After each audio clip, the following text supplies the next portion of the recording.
Now, the European Parliament is set to vote on banning all forms of pornography in the media, including the Internet.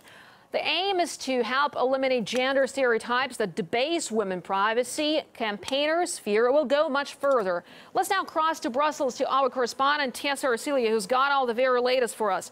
So, Tessa, tell us, what exactly are the worries about this proposal?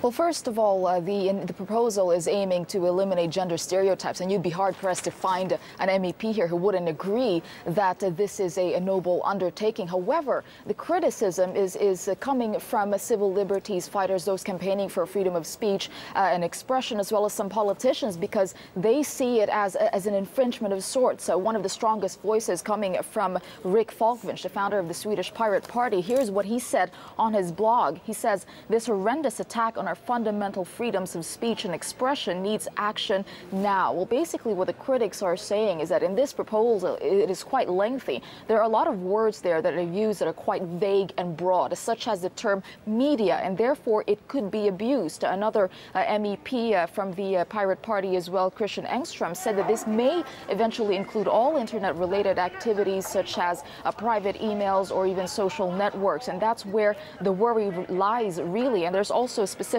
wording in the proposal that calls for the necessity of involving action in the digital field. And the fact that these cannot be defined specifically is really what worries him, as this may be open to abuse. All right, and how binding would today's vote be if it's passed? Well, the thing is, this is really just the first step. It's an initiative. There's still going to be a long process of debating it, of arguing, of approving. So this is what the critics are saying, that although this may not be legally binding at this point, what happens is it could be shaping the thinking in the EU with regards to matters of dealing with an issue versus infringing on certain freedoms, not just within the EU, but also in Western Europe in general. You have Iceland, for example, who's already made headlines recently with some of its radical debates going on, trying to censor the internet. Now, this is really a sensitive topic because on the one hand, they're saying that there is really a fundamental and justified need to address those challenges facing women's rights and role in society in the EU. On the other hand, the manner in which control may be imposed, how broad or encompassing these powers may be, is really what's worrying those campaigning for freedom of the internet, of speech and of expression. And finally, is it known who will decide what to block?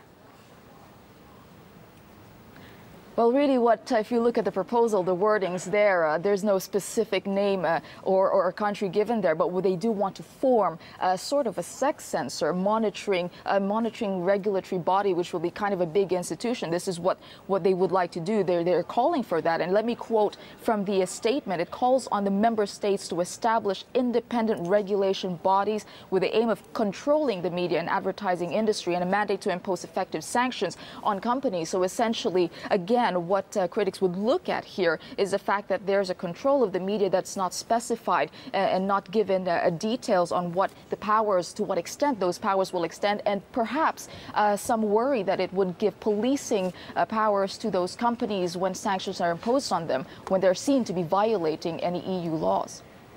All right, Tessa, thanks very much indeed for bringing us this update. Our correspondent, Tessa Arcelia. Well, Fabio Reinhardt from the Pirate Party in Berlin State Parliament sees the resolution as another excuse for politicians to try and control the web. The initiative undertaken right now is not legally binding, but it's shaping the position of the European Union for the next years toward the Internet. And I think it's very important to defend Internet freedom and citizen right on every step of the legislative process in Brussels and in Strasbourg.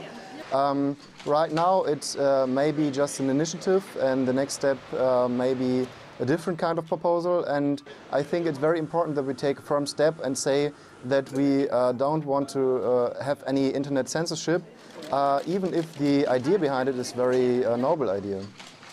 I think that especially from the executive branch, so on the European Union, I think they are somehow threatened by the internet. I think they, it's very easy to control the TV and some other channels, but it's very difficult to control what's going on the internet. Politicians on all levels are trying to find out if there's a new or different ways to control what's going on the internet and control the public and free opinion there.